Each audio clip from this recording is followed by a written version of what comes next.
So most serious disease of the dog, which I would say कि सबसे ज़्यादा preventable भी है, highly potential है for spread among other dogs and potentially lethal भी है. So it will sound very familiar to you अगर आपका pet is completely and up to date vaccinated. The disease that I'm talking about is canine distemper. So canine distemper is caused by a virus जिसका नाम है पैरामीट्रोवायरस. वो आपके पेट की wide spread infection cause करता है, मल्टीपल सिस्टम्स को involve करता है and that is why it is very difficult to treat. तो अब ये वायरस फैलता कैसे? इसके 3 मुख्य कारण हैं. सबसे पहला तो है direct contact with the infected animal या इन्फेक्टेड ऑब्जेक्ट, दूसरा एयरबॉर्न एक्सपोजर और तीसरा प्लेसेंटा. तो जब भी एनिमल कफ करे, स्नीज करे, बार्क करे, तो उसके वो वायरस के पार्टिकल्स एयर में जाते हैं, जैसे कि the one that I told कि एरोसोल ट्रांसमिशन. सेम वो वायरस के particles food bowls, water bowls, इन सब पे जाके भी अटैच होते हैं. तो ऐसे बाउल्स कारण बनते हैं इन्फेक्शन का. और जो मैंने आपको तीसरा मोड ऑफ स्प्रेड बताया जैसे कि प्लेसेंटा, तो उसके लिए you have to take care कि before breeding your respective dogs आप उनको कंप्लीटली वैक्सीनेट करें. सो कैनाइन डिस्टेंपर की गुड न्यूज इज कि virus is very susceptible to the usual disinfectants जो हम यूज करते हैं, तो it gets very easily killed. ज़्यादा लंबे समय तक वो एनवायरनमेंट में टिक नहीं पाता. बट बैड न्यूज इज कि जो अफेक्टेड एनिमल है वो उस वायरस को फॉर इवन मंथ्स शेड करता रहता है, जिसकी वजह से दूसरे एनिमल्स आर एट रिस्क कि उन्हें भी डिस्टेंपर होने के चांसेस हों. तो ये वायरस रेप्लिकेट करता है, मल्टीप्लाई करता है in the lymphatic tissue of respiratory system. उसके बाद ये जाता है जीआई सिस्टम में, गैस्ट्रोइंटेस्टिनल साइंस आते हैं ऐसे पपीज में, जिसको कि डायरिया होगा जो कि कंट्रोल में आएगा ही नहीं विद नॉर्मल मेडिकेशन.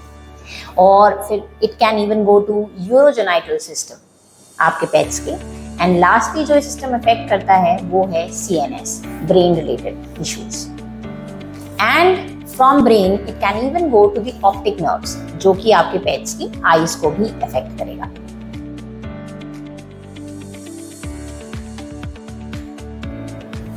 तो अब आपको पता कैसे चलेगा कि आपके पेट को डिस्टेंपर हुआ है? दैट इज कि इस बीमारी के सिम्टम्स, साइंस, लक्षण क्या हैं? तो सिम्टम्स इस बीमारी के होते हैं 2 स्टेज सिम्टम्स.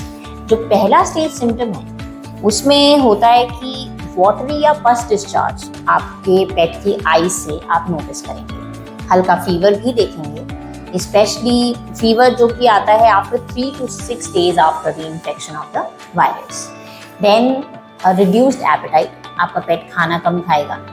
समय के साथ उसका वेट लॉस होता जाएगा, he'll turn more skinny. And कुछ केसेस में आप पस्चुलर डर्मेटाइटिस भी देख सकते हैं, मतलब कि स्किन पे बहुत छोटे छोटे से पस के एक्ने टाइप्स जगह जगह बन रहे हो. और ऐसे में हो जाता है कई बार ये भी कि आपके पेट का जो नाक है या जो उसके पैड्स हैं वो बहुत हार्ड हो जाते हैं. इसलिए इस बीमारी का दूसरा नाम भी ये है, हार्ड पैड डिजीज. और जब आपके पेट की इम्यूनिटी कॉम्प्रोमाइज्ड हो तो वायरस के ऊपर खतरा आ जाता है सेकेंडरी बैक्टीरियल इन्फेक्शंस का, जिसकी वजह से आप अपने पेट्स में कुछ जीआई रिलेटेड साइंस देखेंगे, जैसे कि मैं इस वीडियो में पहले बता चुकी हूँ, जैसे कि दस्त, उल्टी, जो कि कंट्रोल में आएगा नहीं. एंड आप देख सकते हो रेस्पिरेटरी साइंस भी. नेक्स्ट इज स्टेज 2 सिम्टम्स, जिसमें कि आपके पेट्स का CNS, central nervous system is affected.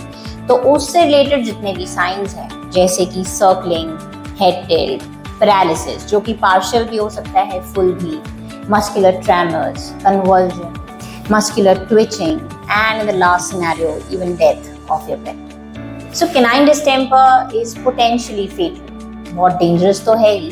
And जो डॉग्स इस डिजीज से सर्वाइव कर जाते हैं उनको एक परमानेंट इररिपेरेबल नर्वस डैमेज हो जाता है. सो जो डॉग्स रिस्क पे हैं फॉर कैनाइन डिस्टेंपर वो हमेशा होते हैं अनवैक्सीनेटेड डॉग्स या पपीज जिनकी एज हो 4 months and less. So last comes what is the treatment for this dangerous virus. Sadly, there is no cure for distemper. And as vets, हम try करते हैं to treat vomit, diarrhea, कि आपके puppy को secondary bacterial infections ना हो.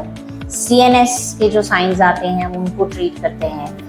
But straight to the virus ऐसा कुछ भी नहीं.